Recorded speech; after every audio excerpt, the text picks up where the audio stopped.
আরে মাফ করে সব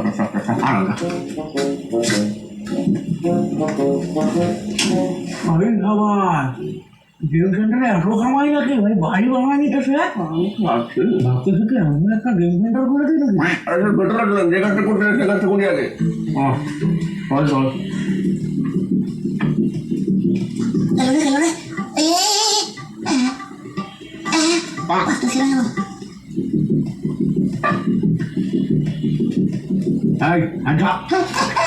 আমি কিছু করি নাই স্যার। আরে সে মনে করছো টেনশন করিস না ভাগ্যে মজা করতেছিল এখন এই ঘোড়াটা বের করে দিতাম কি কি হয়েছে রে? আরে পুলিশ কেন? আরে আমরা ওই বাচ্চা ছেলেটাকে উঠাই নিয়ে যেতে আসছি তাই নাকি? এই নিজে না না আমি যাবো না, আমি এখানেই থাকবো, আমি গেম খেলবো তো। আরে নিয়ে যাবে পাখাটাকে। এই দাদা তোকে গুলি মাঝে কিন্তু উড়া দেবো বলে দিলাম। স্যার প্লিজ আমাকে ছেড়ে দিন না, আমি এখানেই থাকবো, আমি গেম খেলবো তো। এই তোরা সবাই আর শোন বাবাই, তোকে আমরা তোর মার কাছে নিয়ে যেতে এসেছি। তোর বাবাকে আমরা ধরে জেলে ভরে দিয়েছি। হ্যাঁ তাই নাকি? ওই পাইলে আমার বাবাকে? আমার বাবা তো চুরি করে দেশ ছেড়ে দিয়েছিল। কোনো দেশ ছেড়ে নেই তোর বাবা রাস্তায় ভর নেই মারছিল, ওখান থেকে ধরে ফেলছি। ও আচ্ছা, এখন তুই চল, তোকে তোর মার কাছে ছাড়িয়ে দেবো। হ্যাঁ নিয়ে যান এই মালটাকে, বহুত অত্যাচার করে। দাদা বেশি কথা বলবি না কিন্তু বলে দিলাম, নাহলে কিন্তু গুলি করে উড়াই দেবো। তুই আমাকে চিনিস না আমি কে। তুই চুপ। আর শোন, তোর নাম গেলে গেম সেন্টারের দ্বারা তোর ব্যাপার অনেক শুনছি। স্যার রোহিত। তার বোন রোহিত, তোকে এই গেম সেন্টারটাই আছে এটা বন্ধ করতে লাগবে। কেন স্যার? তোর এই গেম সেন্টারের জন্য কত বাচ্চা নিজের মা বাবার পকেট মারতেছে, সারাদিন বাইরে থাকতেছে, গালাগালি করতেছে। তো এগুলোতে আমি কি করবো বলেন স্যার? ওটা তোরা নিজেরা করে, এখানে আমার কি? বেশি ফালতু কথা বলবি না, ঠিক আছে? নাহলে তোকেও জেলে ভরে দেবো, মনে রাখিস। আর কালকে থেকে যেন এই গেম সেন্টারটা বন্ধ হয়, মনে রাখিস। চলো স্যার আমাকে বাড়িতে নিয়ে চলো, এই দাদার মুখটা দেখতে দেখতে না এতদিন ধরে বোরিং হয়ে গেছি। হ্যাঁ বাবু, আমরা এখনই যাবো, তুমি একটু বাইরে গিয়ে দাঁড়াও, আমরা যাচ্ছি। হ্যাঁ স্যার।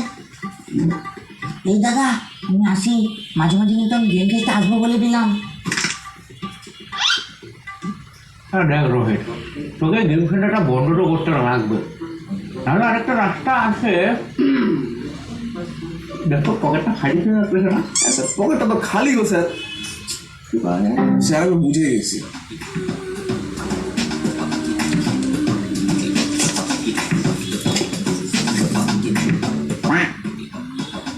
এই নিন স্যার।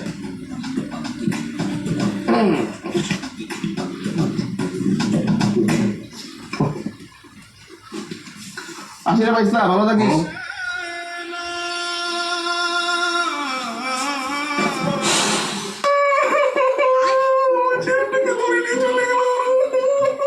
চুপ, ফালতু তো বলো না তো, ওইটাকে তোমার ছেলে ধরি। স্যার আজকের অবস্থা তো হয়ে গেল। হ্যাঁ তোর এখন আবার ওই বাচ্চারা বাইরে যাবো, চল বাচ্চা বাইরে আছে, বাচ্চারা বাইরে। ওই তো ওই চ বাড়ি চ। হ্যাঁ স্যার। ওই তুই তাড়াতাড়ি আয়। হ্যাঁ স্যার আসতেছি। দিদি, দিদি ওই যে আপনার ছেলেকে নিয়ে এসছি। ও আপনারা আমার বাবুকে নিয়ে এসছেন, তোকে কতদিন দেখিনি বাবু, অসংখ্য ধন্যবাদ কাকু। কাকু? কাকু আবার কি? ও সরি স্যার। বাবু তুই ঘরে গিয়ে বস, আমি তোর জন্য খাবার নিয়ে এসছি। হ্যাঁ আমার ঘরে গিয়ে বসতেছি। তো দিদি, আপনার বরকে তো আমি একাই ধরে জেলে ঢুকিয়েছি। না মানে ধর্মেন্দ্র আমাকে অনেক সাহায্য করছে আপনার বরকে ধরার জন্য। আরে দিদি আর বলবে না তো, আপনার বর তো সেই ছেঁচড়া, রাস্তায় দেখে কোনো মেয়েদের ছেঁচড়ামি করতেছে। দূর তাড়াতাড়ি আসো তো। এই তো মনে আমি এসে গেছি, কেমন আছো? আপনি কে? আমি তো তোমার ভালোবাসা। কি অভদ্র লোক রে ভাই, এই জান তো। আমি তো যেতে চাই তোমার মনে, রাস্তাটা বলো। স্যার আজকে গরম পড়ছে। হ্যাঁ ও স্যার দেখুন না, এই লোকটা আমাকে অত্যাচার করছে। আরে ওই লোকটা একটু ওই মেয়েটাকে অত্যাচার করছে, চলো। আরে কি হয়েছে ম্যাডাম? আরে স্যার এটা তো ওই লোকটা যাকে আমরা ধরার জন্য বলতেছিলাম। আরে হেটুয়া জানা ওটা চল দাদা, চল চল চল চল। আপনার বরকে ধরতে আমাদের যা খাটনি করতে হয়েছিল কি আর বলবো। ঠিক আছে, ধন্যবাদ। আর আমি তো আপনাকে অর্ধেক টাকা আগে দিয়ে দিয়েছিলাম আমার বর মানে ওই লাফান্ডারটাকে ধরার জন্য, আর এই নিয়ে বাকি অর্ধেক টাকা। ধন্যবাদ ধন্যবাদ। পরে আবার কোনো সমস্যা হলে নিশ্চয়ই ডাকবেন, করি আমরা। অবশ্যই ডাকবো কোনো সমস্যা হলে। আর আজকে তো ভালোই কামাই হয়ে গেল। হ্যাঁ, আপনি ওই গেম সেন্টার টাকা নিলেন, আবার এখান থেকেও টাকা নিলেন। আমার সঙ্গে থাক আর অনেক কিছু লিখতে পারবি।